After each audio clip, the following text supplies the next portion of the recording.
കർത്താവിൻ്റെ അതിപരിശുദ്ധ നാമം വാഴ്ത്തപ്പെടുമാറാകട്ടെ. ഇന്നത്തെ നമ്മുടെ വേദചിന്തയ്ക്ക് വേണ്ടി യോനായുടെ പുസ്തകം 3-ാം അധ്യായം 1-2 വാക്യങ്ങൾ ചിന്തിക്കാം. അപ്പോൾ യഹോവയുടെ അരുളപ്പാട് രണ്ടാമതും യോനയ്ക്കുണ്ടായി.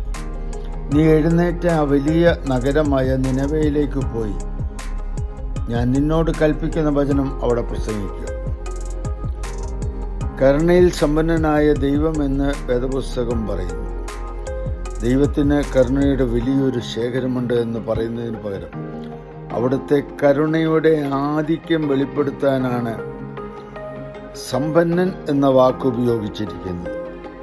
അവിടുത്തെ കരുണ എത്ര വലുതാണെന്നറിയുവാൻ നമ്മുടെ തെറ്റുകളെ പോലും മറികടന്ന് ദൈവത്തിൻ്റെ ഉദ്ദേശം നമ്മുടെ ജീവിതത്തിൽ നിറവേറും. നമ്മുടെ തെറ്റായ തീരുമാനങ്ങളെക്കാൾ വലുതാണ് അവിടുത്തെ പദ്ധതികൾ.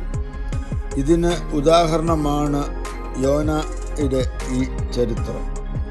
നിനവയിൽ പോയി പ്രസംഗിക്കാൻ ദൈവം പറഞ്ഞപ്പോൾ യോന ആദ്യം അനുസരണക്കേട് കാണിച്ചു. ദൈവം ആ വലിയ മത്സ്യത്തെ അയച്ചില്ലായിരുന്നെങ്കിൽ യോന മരിച്ചു പോകുമായിരുന്നു. യോന രക്ഷപ്പെടുക മാത്രമല്ല, ദൈവത്തിൻ്റെ പദ്ധതി നിറവേറ്റാൻ അവന് രണ്ടാമതൊരവസരം കൂടി ലഭിച്ചു.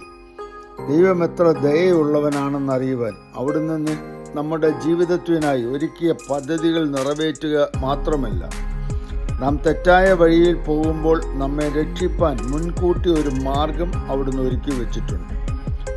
നാം പരാജയപ്പെടുമ്പോഴും സംശയിക്കുമ്പോഴും ചെയ്യേണ്ട കാര്യങ്ങൾ ചെയ്യാൻ മടിക്കുമ്പോഴും നമ്മെ താങ്ങാൻ ദൈവം മുൻകൂട്ടി കരുതിയിരിക്കുന്നു. ഇത് അലസമായി ജീവിക്കാനുള്ളതായ ഒരു ഒഴിവുകഴിവല്ല, മറിച്ച് ദൈവത്തിൻ്റെ കരുണയാൽ അവിടുത്തെ ഉദ്ദേശം നമ്മുടെ ജീവിതത്തിൽ നിറവേറ്റുന്നതിനുള്ളതായ വലിയൊരു ഉറപ്പാണ്. നമ്മുടെ ഭാവിക്കായി ദൈവത്തിൻ്റെ മഹത്തായ പദ്ധതികൾ ഇനിയുമുണ്ട്. അത് നാം മനസ്സിലാക്കുവാൻ ദൈവസന്നിധിയിൽ നമ്മളെ തന്നെ ഏൽപ്പിക്കാം. ഇന്നത്തെ ഈ ചിന്തയോടനുബന്ധമായി ഒരു വാചകം നമുക്ക് പ്രാർത്ഥിക്കാം.